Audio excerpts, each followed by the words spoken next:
Gold, trusted gold buyers. మీరు తాకట్టు పెట్టిన బంగారాన్ని విడిపించి ఈ రోజు ఉన్న మార్కెట్ ధరకు కొనబడను. హైదరాబాద్లో వర్షం దంచుకొట్టింది. ఈరోజు మధ్యాహ్నం నుంచి కూడా హైదరాబాద్లో చాలా ప్రాంతాల్లో భారీ వర్షం పడుతోంది. ముఖ్యంగా అమీర్పేట, పంజాగుట్ట, ఇటు కూకట్పల్లి, జేఎన్టీయు, హైటెక్ సిటీ, గచ్చిబౌలి, అటు ఎల్బీనగర్, వనస్థలిపురం, బిఎన్ రెడ్డి, ఇటువైపు బాలానగర్, మూసాపేట ఈ ప్రాంతాల్లో భారీ వర్షం పడింది. ముఖ్యంగా చాలా ప్రాంతాల్లో కూడా భారీ వర్షం అంటే అలా వచ్చి ఇలా వెళ్ళిపోకుండా దాదాపు అరగంట సేపు భారీగా వర్షం పడటంతో లోతట్టు ప్రాంతాలన్నీ కూడా మునిగిపోయిన పరిస్థితుంది. రోడ్లు, ప్రధాన కూడళ్లు, సిగ్నల్స్ దగ్గర కూడా భారీగా వరద నీరు నిలిచిపోయింది. ఎక్కువగా వాటర్ నిలిచిపోవడంతో వాహనదారులు చాలా ఇబ్బంది పడేటువంటి పరిస్థితి కనిపిస్తోంది. వాతావరణ శాఖ చెప్తోంది ఇంకొక 2-3 రోజుల పాటు ఇదే విధంగా సిచ్యువేషన్ ఉంటుంది. హైదరాబాద్ చుట్టుపక్కల ఉన్నటువంటి జిల్లాలు, రంగారెడ్డి కావచ్చు, నల్గొండ కావచ్చు, ఖమ్మం, మెదక్ కావచ్చు, ఈ చుట్టుపక్కల జిల్లాలు హైదరాబాదు భారీ నుంచి అతి భారీ వర్షాలు అని చెప్పరు కానీ ఒక్కసారిగా ఆకాశం పూర్తిగా వాతావరణం మారిపోతుంది. మేఘాలు దట్టంగా అలుముకొని వర్షం పడే అవకాశం ఉందని తెలుస్తోంది. మరోవైపు ఉరుములు మెరుపులతో కూడినటువంటి వర్షాలు కూడా ఈ 2-3 రోజుల పాటు ఉండే అవకాశం ఉన్నట్టుగా వాతావరణ శాఖ చాలా స్పష్టంగా చెప్తోంది. సో మనం గతంలో కూడా వాతావరణ శాఖ అధికారులతో మాట్లాడడం, ఎల్ నినో ప్రభావం వల్ల సాధారణ వర్షపాతం కంటే కొంత వర్షాలు తగ్గుముఖం పడతాయి, కానీ మరీ అంత వర్షాలు లేకుండా ఏమీ ఉండవు. ఈ ఎల్ నినో ప్రభావం ఇంకా ముందు అక్టోబర్ నుంచి కావచ్చు, నవంబర్ నుంచి కావచ్చు ఉండే అవకాశం ఉంది. ఇప్పుడైతే కొంచెం సాధారణ వర్షపాతమే కురుస్తోంది. చాలా ప్రాంతాల్లో కూడా ఈ వర్షాలు పడే అవకాశం చాలా స్పష్టంగా ఉంది. సో గత వారం చూసుకుంటే వాయుగుండం ప్రభావంతో 2 తెలుగు రాష్ట్రాల్లో కూడా భారీ నుంచి అతి భారీ వర్షాలు కొన్ని జిల్లాల్లో కురిశాయి. కొన్ని చోట్ల ఎల్లో అలర్ట్ జారీ చేశారు, కొన్ని జిల్లాలకు రెడ్ అలర్ట్ జారీ చేశారు, కొన్ని జిల్లాలకు ఆరెంజ్ అలర్ట్ జారీ చేశారు. సో ఇప్పుడు ఆ వాయుగుండం ప్రభావం పూర్తిగా పోయేసరికి ఇప్పుడు సాధారణంగా వర్షాలు పడుతున్నటువంటి సిచ్యువేషన్ కనిపిస్తోంది.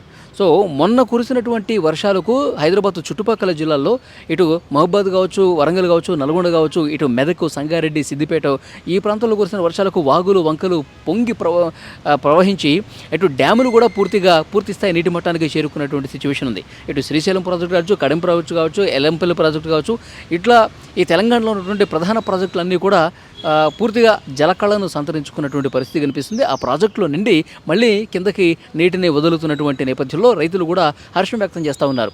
చాలా భయపడ్డాము, అసలు వర్షాలే ఉండవు, అసలు ఒక్క చినుకు కూడా వర్షం పడదేమో అని చెప్పేసి భావించాం. కానీ ఇప్పుడు వర్షాలు కొంత పడి ప్రాజెక్టులో నిండి ఇప్పుడు ఈ ఖరీఫ్ సీజన్లో మాకు పంటకి అనుకూలమైనటువంటి వాతావరణం ఉంది, ఎక్కడ ఎలాంటి ఇబ్బంది లేదు అని కూడా చెప్తున్నటువంటి సిచ్యువేషన్ ఉంది. రైతులు కొంత సంతోషం వ్యక్తం చేస్తున్నటువంటి సిచ్యువేషన్ క్లియర్గా కనిపిస్తోంది.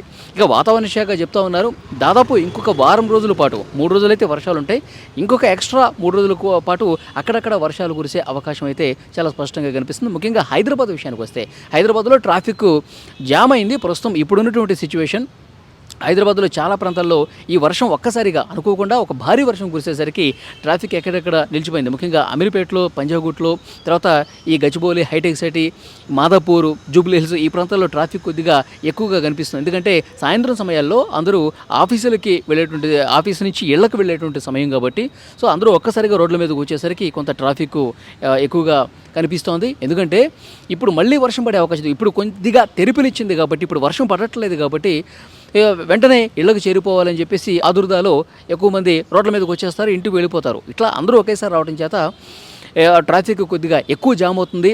1 కిలోమీటర్ పోవడానికి దాదాపు అరగంట సమయం టైం పట్టే అవకాశం ఉంది. అందుకే ఇలాంటి సందర్భాల్లో ట్రాఫిక్ అధికారులు వాతావరణ శాఖతో సమన్వయం చేసుకుంటూ వాళ్ళందరూ కూడా ఇన్ఫర్మేషన్ ఇస్తూ ఉంటారు. ఐటీ కంపెనీలు కూడా ఇన్ఫర్మేషన్ ఇస్తూ ఉంటారు, మీరు ఒక్కసారిగా ఇట్లా వదలొద్దు, లాగౌట్ టైం అనేది కొంత పార్ట్లుగా ఇస్తే కొన్ని కంపెనీలు ఒక ఏరియాలో ఒక టైంకి లాగౌట్ చేస్తే ఇంకొక ఏరియాలో ఇంకో టైం అట్లా లాగౌట్ చేస్తే క్రమక్రమంగా ట్రాఫిక్ని రోడ్ల మీద కొంచెం తగ్గించవచ్చు అని చెప్పి గత వారం అదేవిధంగా ప్రయత్నం చేశారు. సో ఇప్పుడు ఈరోజు ఎలాగో శనివారం కాబట్టి, శని ఆదివారాలు ఎలాగో ఐటీ కంపెనీలు చాలా వరకు క్లోజ్ ఉంటాయి కాబట్టి సో వాళ్ళ ట్రాఫిక్ కొంచెం తక్కువ ఉన్నప్పటికీ మిగతా ఆఫీసులకు వెళ్ళేవాళ్ళు, మిగతా రంగాల్లో పనిచేసేవాళ్ళు, ఆఫీసుల్లో పనిచేసేవాళ్ళు ఇప్పుడు సాయంత్రం సమయంలో 5 నుంచి 7 గంటల వరకు ఎక్కువగా వాళ్ళ వల్ల ట్రాఫిక్ కొంత జామ్ అయినటువంటి పరిస్థితి కనిపిస్తుంది. ఇప్పుడు మళ్ళీ ఈ సాయంత్రం ఇంకొకసారి దఫా వర్షం పడే అవకాశం ఉంది. ఎందుకంటే మేఘాలు మళ్ళీ కదులుతూ ఉన్నాయి. ఒకసారి మేఘాలు దట్టంగా ఆవరించి వర్షం పడ్డ తర్వాత ఇప్పుడు కొంత తెరుపునిచ్చింది. ఇంకొక గంట తర్వాత మళ్ళీ వర్షం కురిసే అవకాశం ఉంది. మళ్ళీ ఇంకొన్ని ప్రాంతాల్లో భారీ వర్షమే పడే అవకాశం ఉన్నట్టుగా సమాచారం వస్తుంది. సో అందుకని ఆ ఇన్ఫర్మేషన్తోనే చాలామంది రోడ్ల మీదకి వచ్చేస్తూ ఉన్నారు. వెంటనే ఇళ్లకు వెళ్ళే ప్రయత్నాలు కూడా చేస్తున్నటువంటి సిచ్యువేషన్ కనిపిస్తుంది. మరోవైపు హైదరాబాద్లో ఆదివారం రోజు బోనాల పండుగ. ఎందుకంటే తెలంగాణ ప్రజలు, ముఖ్యంగా హైదరాబాదీలు బోనాల పండుగని ఎంతో ప్రతిష్టాత్మకంగా తీసుకుంటారు. తెలంగాణ బోనాల పండుగ అంటే ఒక ప్రత్యేకత ఉంది. సో అందరూ కూడా బోనం సమర్పిస్తూ ఉంటారు. ఇంటిల్లిపాది సంతోషంగా ఉంటారు. తమ కుటుంబ సభ్యులందరూ కూడా బోనాన్ని గుడి వరకు తీసుకెళ్లి అమ్మవారికి బోనం సమర్పించి, నైవేద్యం సమర్పించి చాలా సంతోషంగా గడిపే పండుగ. సో ప్రతి సంవత్సరం కూడా బోనాల టైంలో వర్షాలు పడతానే ఉంటాయి. సో ఇప్పుడు ప్రతిరోజు వర్షం పడుతుండడంతో బోనాల రోజు కూడా వర్షం పడితే ఆ వర్షంలో తడిసినా సరే మేము మా బోనాల పండుగను భక్తి శ్రద్ధలతో అమ్మవారికి బోనం సమర్పించుకుంటామని సో హైదరాబాదీలు చెప్తూ ఉన్నారు. సో రేపు వర్షం ఒక మోస్తరుగా పడాలి, కానీ భారీ వర్షం అయితే పడకూడదు. భారీ వర్షం పడి ఇబ్బందికర పరిస్థితులు ఏర్పడతాయని చెప్పి పండుగ చేసుకునే వాళ్ళు కూడా చెప్తూ ఉన్నారు. మరి చూడాలి ఆదివారం రోజు ఏ విధమైనటువంటి పరిస్థితి ఉంటుంది, ఆదివారం రోజు ఎలాంటి సిచ్యువేషన్ ఉంటుందో చూడాలి. సో వాతావరణ శాఖ వచ్చినటువంటి ఇన్ఫర్మేషన్ ఇక 2-3 రోజుల పాటు ఇదే విధంగా వర్షాలు కురిసే అవకాశం ఉంది అని చెప్తున్నారు. ఈ రాత్రికి ఉరుములు మెరుపులతో కూడినటువంటి వర్షం హైదరాబాద్లో చాలా ప్రాంతాల్లో పడే అవకాశం ఉంది. హైదరాబాద్ చుట్టుపక్కల కూడా ఇంకొక దఫా వర్షం పడే అవకాశం ఉంది ఈ రాత్రికి. కాబట్టి వెంటనే ఆఫీసుల్లో పనిచేసేవాళ్ళు, బయట పనులు చేసుకునేవాళ్ళు కొంత వెంటనే ఇళ్లకు చేరిపోండి అని చెప్పి సమాచారం వస్తోంది.